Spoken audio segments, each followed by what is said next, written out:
and somebody is very stubborn, maybe, or someone, aggressive, maybe even at church, and it just seems a little misplaced, for anywhere, first of all, but then especially the irony of stuff like that happening at a church. It's counterintuitive. So we find it important to really get this word out and around. And the reality is this is inspired politically, so to speak. It comes from faith spaces trying to figure out what to do with the United States of America and the feeling that has been in the last decade, the last recent years, going back 4 years ago, 5 years ago, and so forth, about feeling politics being very divisive. And, and across time, definitely feeling a little bit of that, but it seems like it really got right there 4 or 5 years ago. And, so it remains something to really consider. What do we do as a faith community to really not make it that our church is entering into politics, but yet being a congregation of faith, people of faith, and then wanting better for our politics? And that's where the Compassionate Citizens Project was born, that people could unite together to really, step aside maybe a little bit from the hat of church business and say, okay, now take our shared interests on, having a more, what we'd end up saying, compassionate political process, and to really try to respect people's different opinions, even though we maybe in theory don't respect it, don't respect it in terms of the idea that they are sharing and representing, but not to let that domineer and really carry that over to what you're doing to the other person, or what you're doing in judging the other person and really lowering what that person is hoping to do with their right to have that political standpoint. So this area of compassion really builds out that when we think of in the USA, where you have the Democrats and you have the Republicans and you have other, independents, and you have Green Party, and you have other minor parties out there, to really open up that no matter where people are aligning, or maybe they don't associate with the political party at all, I guess that would, kind of get them over to that independent space, but maybe they don't even want to declare themselves an independent, that they're just themselves. They are independent, but they don't want to be under that moniker of an independent, type of thing. So you've got all this stuff that, with hundreds of millions of people across the planet, well, across the, it's 8 billion across the planet, but across the USA, hundreds of millions, that it's going to take so many different forms, and we need to figure out how we can create these healthy conversations, because as citizens, we have a vote through the democratic process. We have representative processes that we're able to speak into, and we're able to have documentation of our standpoint, and we're able to go through the bureaucracy of it, so to speak, with those that represent us, and hope and trust that they have the integrity to actually represent us, rather than say, okay, they did the process we did, but then they just push it aside and do it whatever they really want to do. So to really dive in and to really make this, as optimal as possible, the Compassionate Citizens Project presents that, having these conversations in compassion might help this divide, help bridge the gap between the parties and between the conservatives and the liberals and the moderates, and all these different forms it can take, and to really have a healthier process and experience in our political space, and then to look at what it means in the end. Because there's a lot of discussion about the role that government may not be good to have in this. And then some may say that we have found the right place for government to play the role. And that is politics. That is, so it's not really what the topic suggests, like say global warming or being more ecologically friendly and stuff like that. When that's posed, that all sounds good, and I don't think anybody minds that is a priority and being worked on. But I think people feel infringed upon. There are many people out there that feel infringed upon, that if their resources or what their life has aggregated and culminated together, that they are forced into that taxes, that this stuff is happening and that they're feeding into it when they maybe feel that that's not the government's role. Things like that. Or people saying that as a country, we do need to take responsibility, and it does need to be a collective effort because it affects everybody. So yeah, the tax dollar is where we need to draw it from. So this is the ongoing conversation with that. And I brought up many times in disability advocacy, the Disability Integration Act, and that we are challenged in the United States of America to take that much needed legislation. I don't think that anybody, and I hope nobody in Congress, really disagrees with the need for that legislation. I know my senator, Ron Johnson, he takes the standpoint that if America or people around the world, now this is more, not really just Disability Integration Act, this is more with the United Nations conference or convention for people with disabilities, that basically has a treaty element where other nations are ratifying this, but the United States of America does not ratify this convention for people with disabilities. And so Ron Johnson's stance is that if other countries, need to participate with what the USA is doing, just look at the Americans with Disabilities Act. So I just kind of extract from that to say I don't like that response for two reasons. One, it's a very poor reason not to participate in getting a convention or make an appeal to the United Nations that can make it workable for the US. I mean, we have our future on into the future. And to say that congressional leaders like Ron Johnson are not taking an element of compassion in their role and their privilege to be our senator, and to say, let me see what I can do, to take that political stance the way he does, I don't find that compassion. I find that to be a cop-out. I find that to be derelict of duty, Ron Johnson. Anybody can share this with Ron Johnson. I'm happy to have the staff at Ron Johnson's office call me in, or any legal staff, any attorney.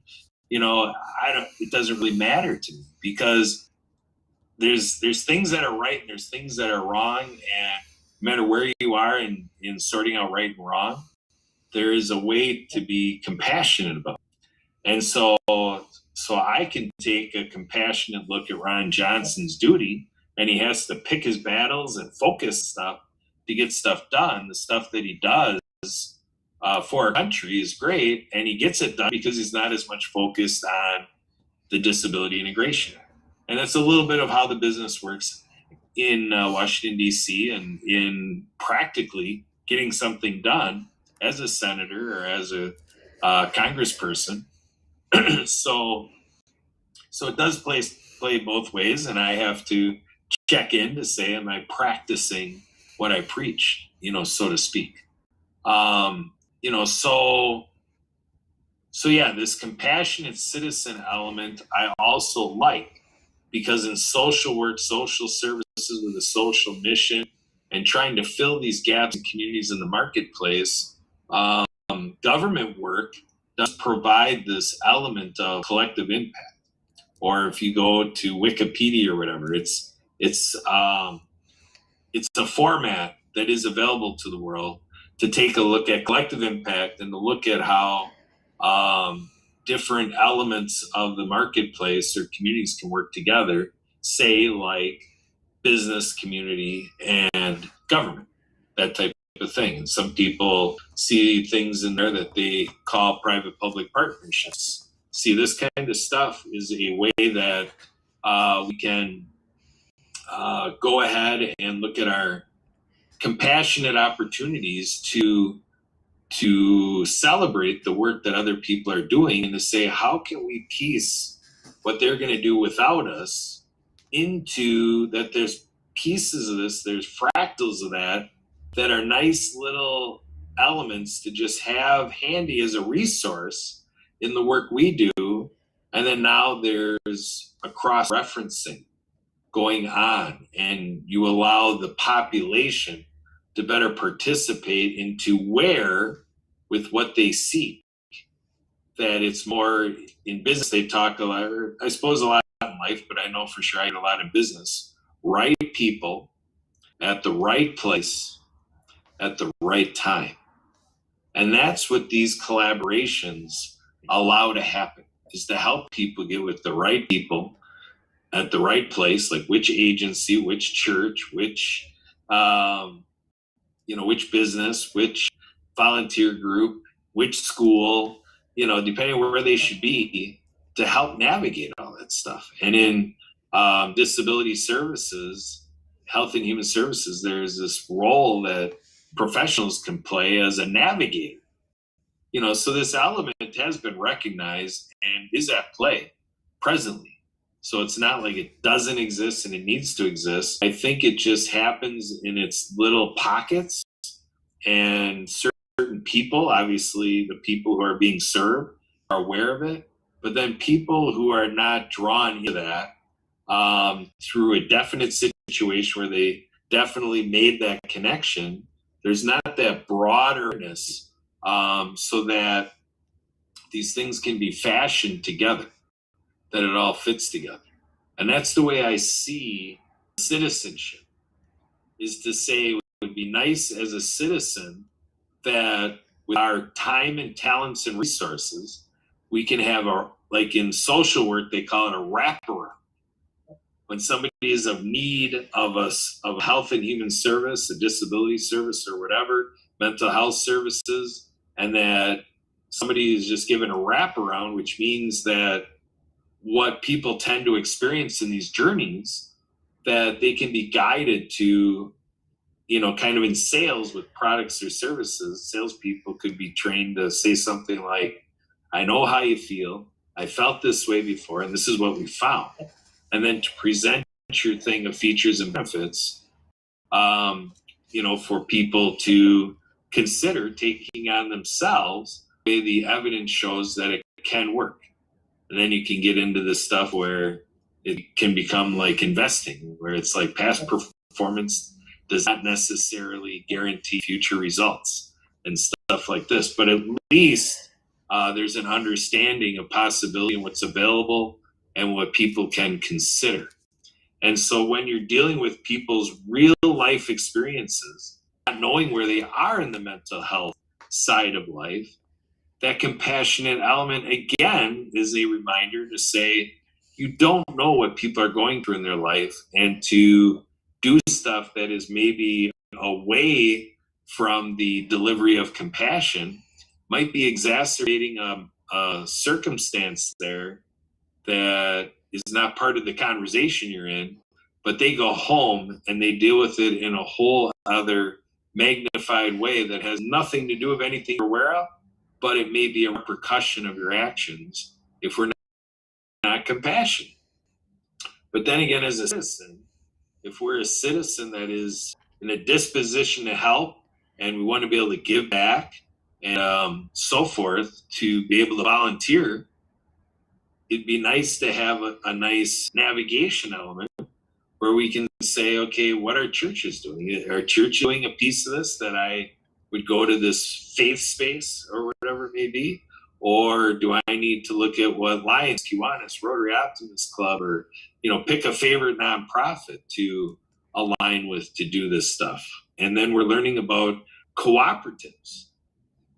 So cooperatives are another format that people can plug into, and I didn't really take much attention to it until about 7 years ago.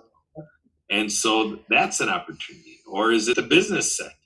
Is it with what business people are looking for, that we can do something through the guise of what they do in outreach and publicity, PR, and under business terms to do that, or go to a chamber of commerce, maybe be a presenter at a chamber group, or maybe check in with government agency work and with what these councils and committees are doing, maybe to be a presenter for 5-10 minutes or whatever they maybe do there as an educational segment to help people that are members of that board or committee with what they're addressing.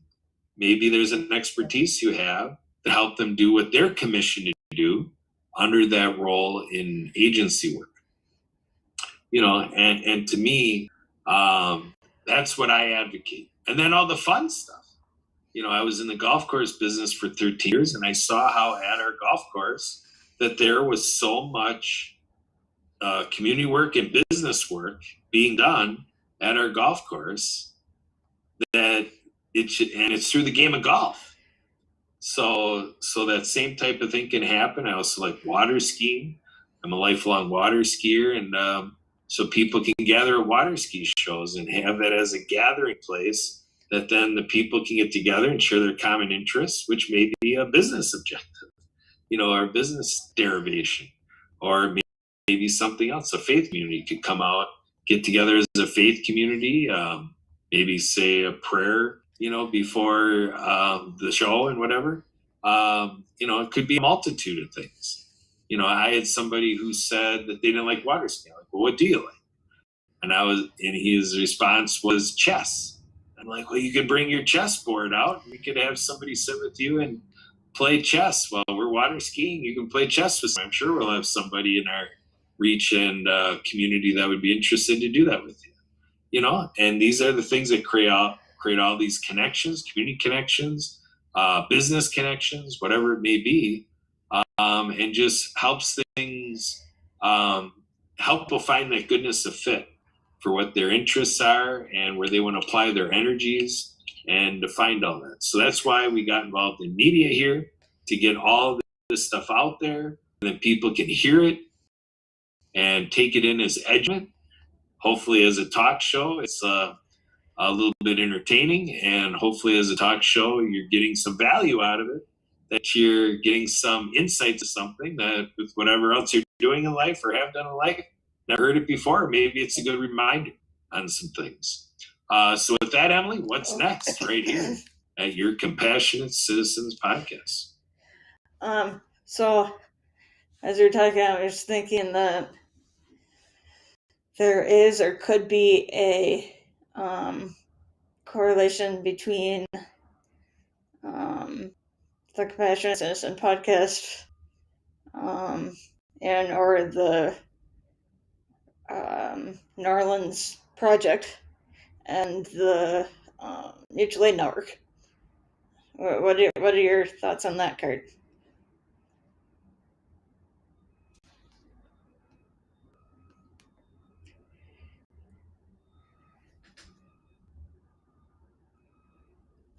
Okay, I guess until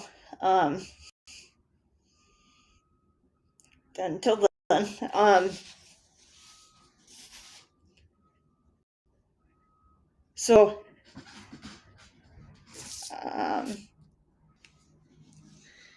at the World of Ability podcast network, we have several shows that we are doing. The next one that we are doing after this one is Ability MK Now with River West Radio. Oh, Kurt, I was trying to talk about this. I don't know if you heard my question before I started talking about the podcast.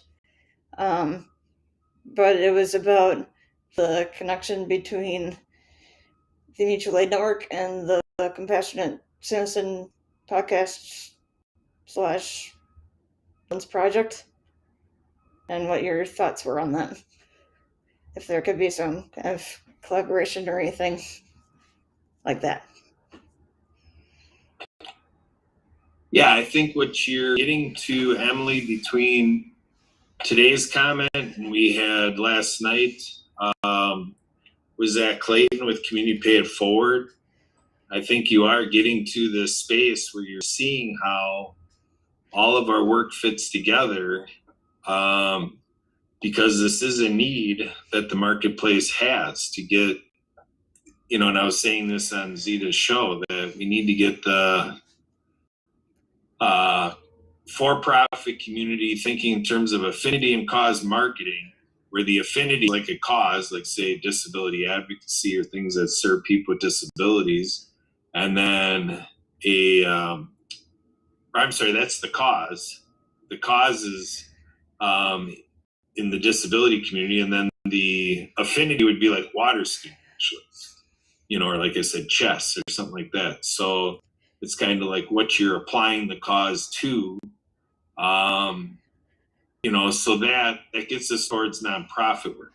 But the affinity and cause marketing aspect is that if a business can get in the position to be in that community of people, to be in that network of people that's coming from the nonprofit work, but yet their business is becoming known as being an ally, or trying to think what Zach calls it. It's partners, like community partners, I believe.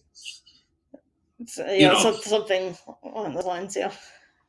Yeah, so, and then I was adding in with the co-op and the mutual aid network that it's about co-op work. So yeah, definitely with Compassionate Citizens, again, the role of the Compassionate Citizens Project is thinking in terms of where people are in the faith community and how their faith journey drives them to this virtue of compassion, and then kind of how that looks, on the political side. So it's the two things that people say you tend not to talk about in social circles is religion or politics. And not to say that that's the purpose here when you're just trying to build out Compassionate Citizens. It's just to create these discussions about marketplace. Like I was saying, of the basics: food, shelter, clothing, unemployment, underemployment,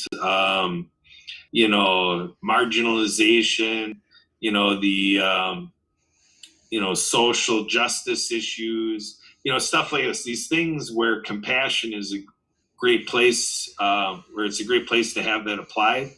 That's the point. So yeah, Compassionate Citizens Project with Mutual Aid Network definitely could come together, but then to tie it into what we talked about with Zach and Zita, with Zita's Healthy Beginnings, Zach's business model, where the consumer buying habits are tied into with those transactions, that nonprofits have a natural fundraising mechanism. It could all come together. Yeah, we could maybe talk about more about that offline, but I just kind of had that realization again, or thought about it, so I just thought I would ask what your thoughts were on it. But yeah, I was just kind of just reminded of it when you were talking before. So,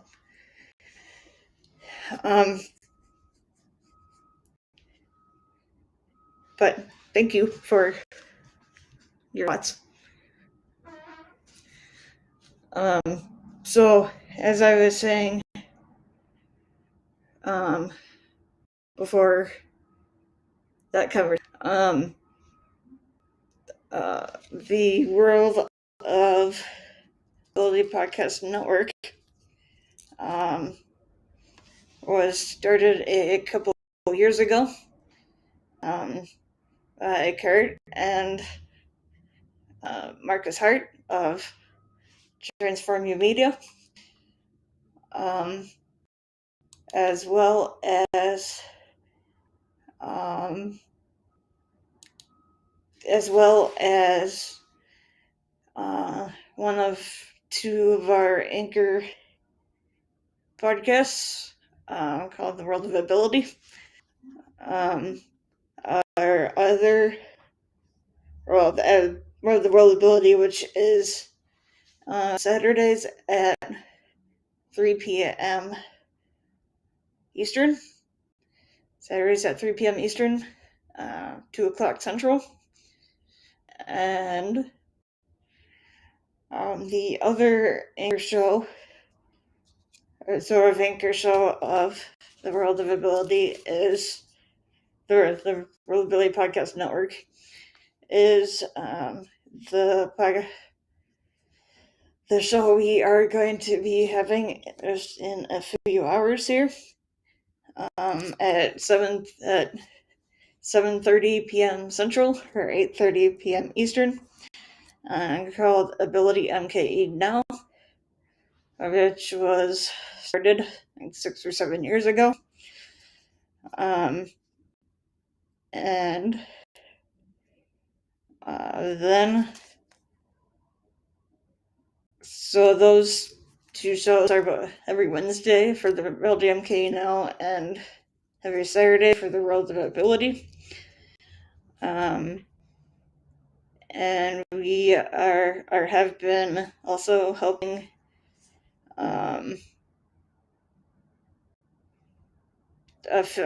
several other people with starting their own shows, and which include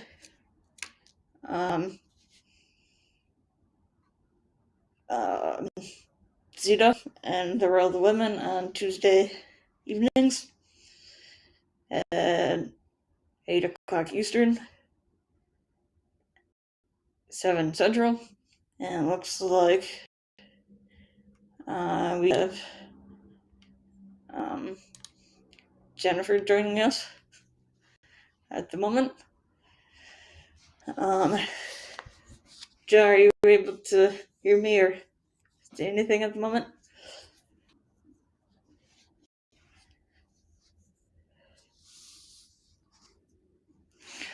Oh, while we are getting that figured out, so we have Zeta's World of Women, which is all about women and children, and everything connected with women and children. We also have the World of Pets at Mondays at 9 o'clock Eastern, 9 o'clock p.m. Eastern, or 8 o'clock p.m. Central. And then we also have Blue Collar Crypto and Sundays at 5 Eastern or 4 p.m. Central. And then we have our Jaws Coffee Chat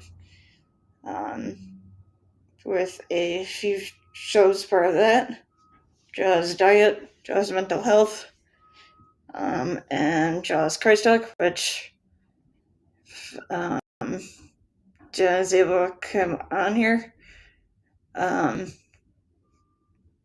I will let her kind of explain that, because that's her shows.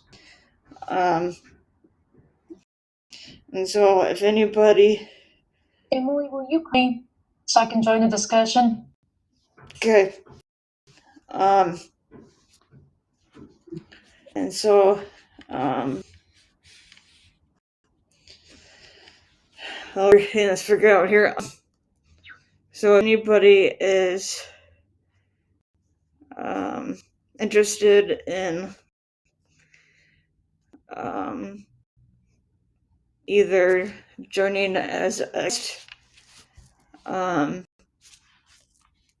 or helping out with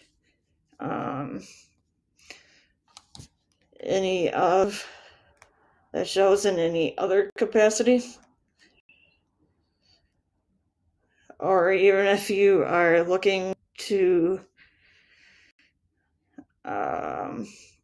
maybe start your own show, or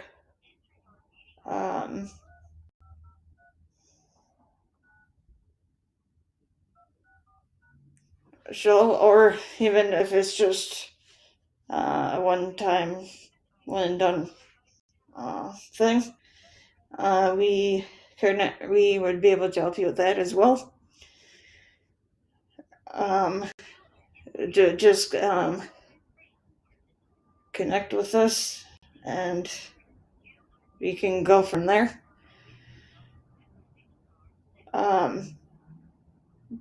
Also, we are also a part of the Happy Neighborhood Project, which is a business networking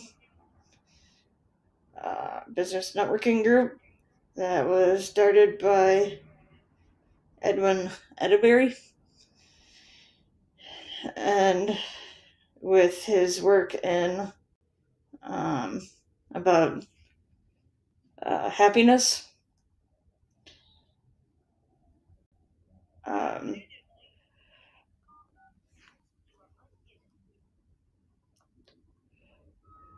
Good afternoon, Emily. Good afternoon. Now we have Jennifer joining us. What's today's discussion about? I was just currently talking about the different shows that we have, and I was going to let you share a little bit about the Jaws Coffee Chat. Are you calling me again?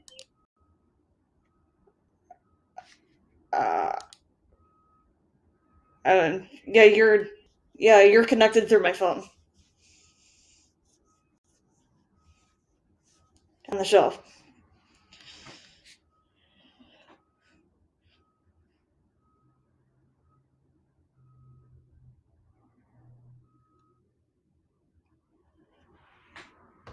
Jen.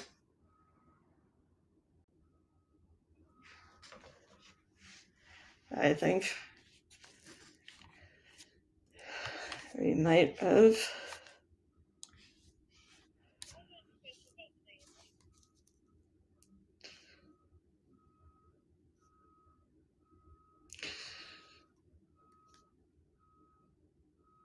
Jen, you're connected with the show through my phone. Well, now how wide can I hear you? Oh, there we go. Okay, something's going goofy, but so would you like to explain a little bit about Jaws Coffee Chat? Sure. Thanks for tuning in, everybody, for watching us now live or at a later date where you find World of Ability streaming on your favorite app, podcast app, YouTube, or social media. As Emily asked me, first I'd like to state I'm the co-host Jennifer A. Whitaker, who is also an author, and I also have what's called Jaws Coffee Chat podcast that presently has 3 shows. We are always looking for guest speakers, people to listen, share, and repost our podcasts where they find them. And if you are even on the job market or you have a business and you're looking for more clientele, we're also, for those reasons, another great podcast in addition to Compassionate Zone to tune into, listen, or watch, depends on how you find it. Listening as podcast or viewing it as a video on YouTube, because we present on our podcast was information related to my writing, new books, new things going on with Jen's Books and More, which is my business, where you can find my books, podcasts, and services, professional services I provide. And we have a lot of other stuff going on that you can find on my website. But however, Jobs Coffee Chat is where we present whatever's the new information, in addition to having discussions about Christ, one called Jobs Christ Talk, or about mental health related stuff, one called Jobs Mental Health Awareness, or about healthy foods to eat when you have things for allergens I have, which are gluten, soy, milk, and egg. These are options free of those for allergens. They present on what's called Jobs Diet. And all three of those are presently our three shows on Jobs Coffee Chat. However, we are always looking for other businesses, other business owners, decision makers, whoever that want to partner so we can make a show or series about your cause for your nonprofit or something that makes you unique in the line of what your business provides if it's a for-profit and why it's good for the community, why people would want to buy from you or even listen to what you have to say and so forth. We're always looking for guest speakers to join on the podcast we already have as well.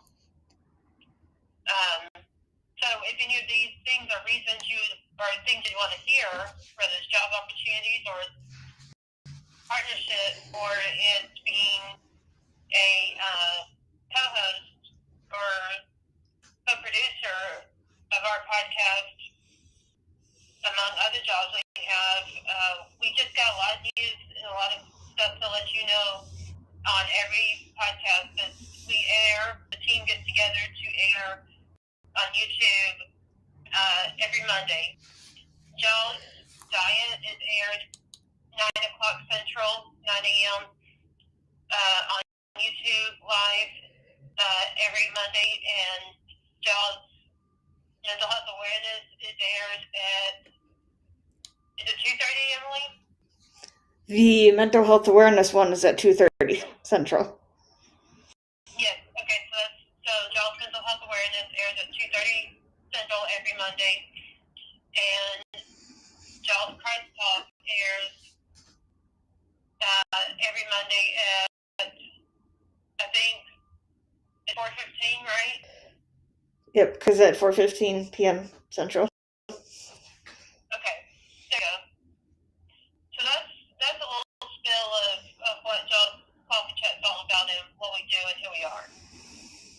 Back to you, Emily. Would you like to say anything about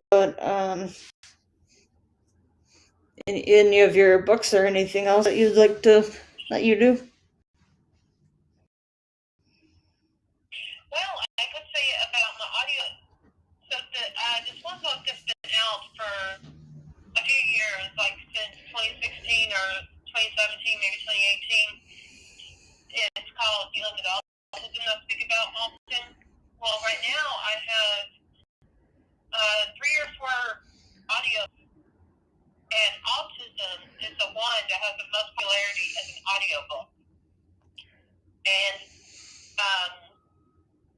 it's actively selling to be heard and listened to as an audiobook every month, with multiple people purchasing it on Audible or other outlets like that, or Nook, and other places where you can get audiobooks. It's regularly being sold and purchased, and it's the top seller among the audiobooks. It actually sells copies every single month since we first launched that one as an audiobook. So that's the big hit among audiobooks. Even though the big hit that we sold the most copies of in November of 2022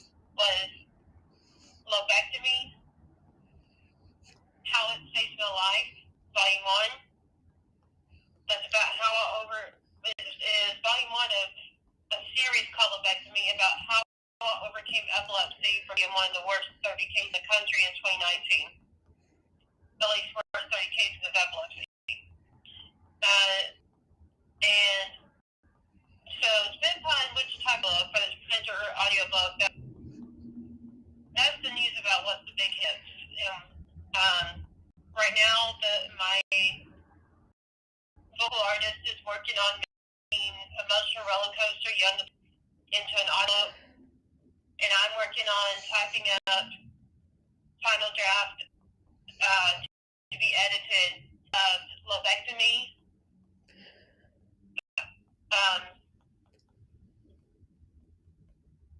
One step forward. No, wait. Which one is it? Anyway, it's Lobectomy Volume 2. I forget the title of that specific volume, the Volume 2 specifically, but it's part of the Lobectomy series that I'm right now working on typing up and getting finalized with editing and so forth. And that one will be our audiobook number 6. So right now, the soon-to-come audiobook is Lobectomy Volume 1. And then after that, it will be the second audiobook of 2023, will be Emotional Roller Coaster Young Adulthood. That's a collection of poetry I wrote as a teenager and was my bestseller of all time of all my 5 books that are out. And after that book is out at audiobook number 2, we will be releasing the print book for Lobectomy Volume 2, and then later Lobectomy Volume 2 will be our third audiobook for 2023.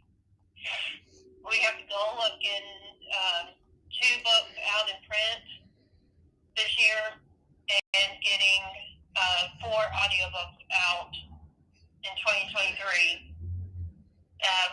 We were able to achieve getting 2 books released in paper in 2022, and we were able to get 3 audiobooks out in 2022.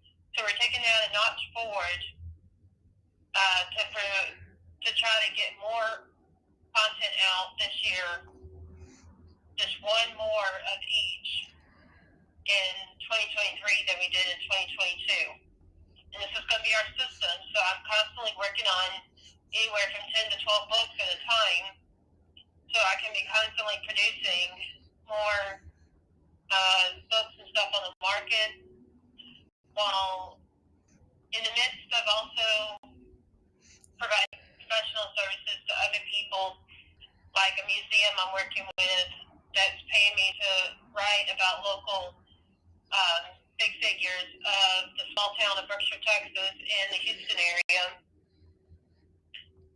There's different people that play important roles in our history of the small town, and the museum in that area is paying me to write and document these people and their history, what they did, how it made Berkshire better, and so forth.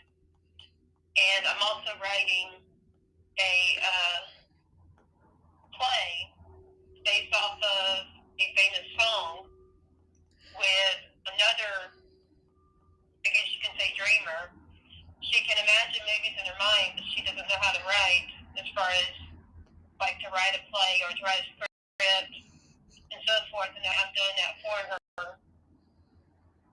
And we will be trying to finish it by April of this year, 2023, and then to try to get the band that wrote the song to approve us to release this to release this play to people in Hollywood to make into a movie.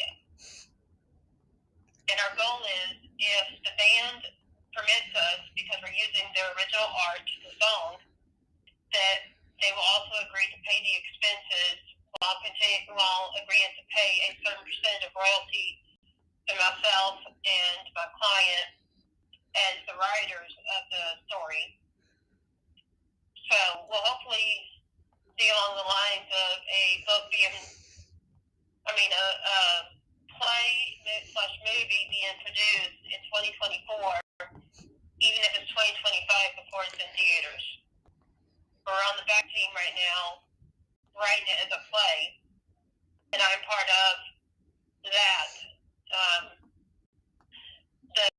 My client isn't necessarily a writer, and that's why she needs me, but I'm the professional that will be putting everything together, editing, and so forth. And I'm going to pose an opportunity for a vocal artist that works for my team to also make it into an audiobook if the client, this lady who's got the original idea, approves it. However, that's a couple of exciting things we have going on right now. It just looks more beyond hopes of finding more projects we can help with and staying busy with our own writing. No, that's awesome. That sounds like good stuff. Yeah, definitely. It's because if Jen's books are profits, the team, and that's you, Emily, and Kurt, and John, and whoever else we're talking about staying, like in Florida, but that's going to be all of us that benefit financially based on what's our term of, how we're all compensated. So it may be my late, but it's going to later, as long as it turns out to produce income, it's going to be, benefiting you and the rest of the team, and not just me personally. Yeah, for sure. Well, I think we are sort of getting closer to our end time. So I have 5 minutes left here. Do you have any announcements that you'd like to say, or any announcements to come there, or any contact information for anybody listening who has questions or would like to follow up with you? Yes, definitely. So if you are interested in the author Jennifer A. Whitaker doing any editing or publishing services for you, please go to our website, JENNS, booksandmore.com, and go on the contact us page to contact me. It will go directly to my email, and I will personally be able to respond and or initiate a meeting to go over details of what you're interested in. Also, please be sure to go to that same website, JENNS, booksandmore.com, to check out my books, podcasts, and more other stuff I also have to offer. If you're interested in being our team, we have openings for a virtual assistant, a public relations person to do press releases and other kinds of writing like that, blogs, so forth. We also have an opening for a social media manager to do all our social media marketing and lead generation. And what was that role that we're hoping the Florida guy can fill, Emily? The IT guy? Well, I was just kind of hoping with the any of I think it was any of the tech side, or helping with any of the behind the scenes kind of things. So if anybody listening, if you think the tech or IT side with the technical stuff with us, we'd also like to hear from you. In whichever position you're interested in, please go to www.calendly, that's CALENDLY.com/Jen's Books and More. That's CALENDLY.com/JENNS Books and More. And that's how you can get on my schedule. If you're interested in being on John's Coffee Chat podcast, please go to Calendly, that's CALENDLY.com/JAWS, JAWS, book, wait, hang on. Okay. If you're interested in being on our podcast as a guest speaker, as opposed to actually having your own show, please go to calendly.com/JAWS, JAWS, coffee chat. If you want to have your own show, and would like to partner with us in regularly producing that's about your business, your nonprofit, or other public interest topic / entity, then we would like for you to get on our schedule using calendly.com/JENNS books and more. We're looking for all kinds of people, whether you want to lead other shows for us, or you want to be the star of your own show that's the partnership one, or maybe you just want to occasionally be a guest speaker. That's the one where you just go schedule by getting on calendly.com/Jaws Coffee Chat. For whichever way you want to be involved, we have both Calendlys, and depending on which way you want to be involved, that's where you need to go to meet with myself and the team, which would include Emily Gomer, that's here on World of Abilities, Compassionate Citizen, the main host of this show. Besides those different information related to our podcast, I'm pretty sure the rest of the news can wait, because the audiobook and the next to be published online are still in process. However, if anybody listening has a business where you'd like to sell our book and get them at wholesale price, you can check out what might be considered Lightning Publishing, or might be show as Ingra Publishing. For whichever name it's under, that's where we have over 40,000 retailers, libraries, and so forth that they partner with to provide what's over a million books by original authors like myself, including mine, that you can get that publisher at wholesale prices for your library or bookstore of any sort. To you, Emily. All right. Just kind of quickly here. As I was starting to say when Jen came on March 17th, or St. Patrick's Day of 2023, the Happy Neighborhood Project is hosting a event to help celebrate the International Happiness from 9 a.m. to 3 p.m. Pacific.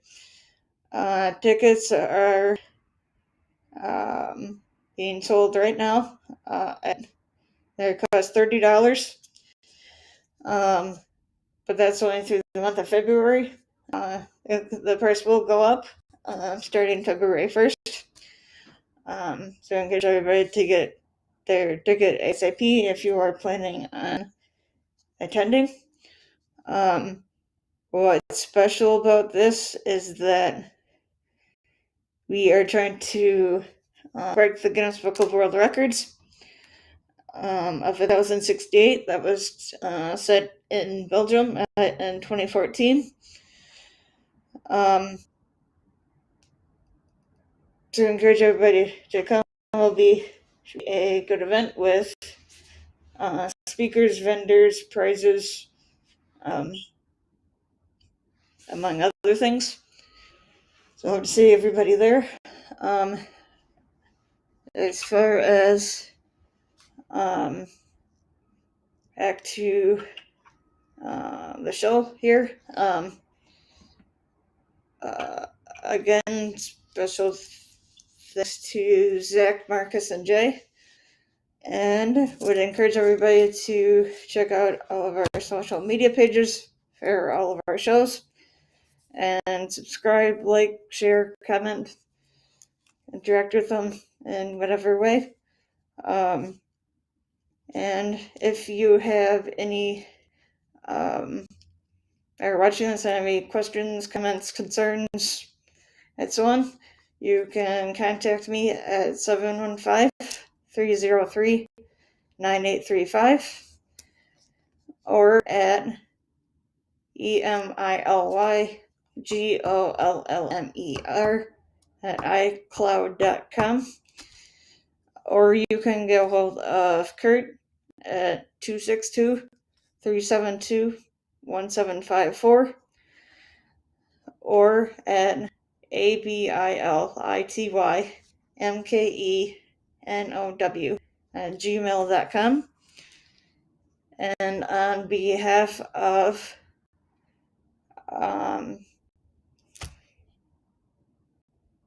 or you can connect with Jen through the couple ways she said to contact her. So on behalf of Kurt, Jen, and the rest of the World of Ability Podcast Network, we wish you a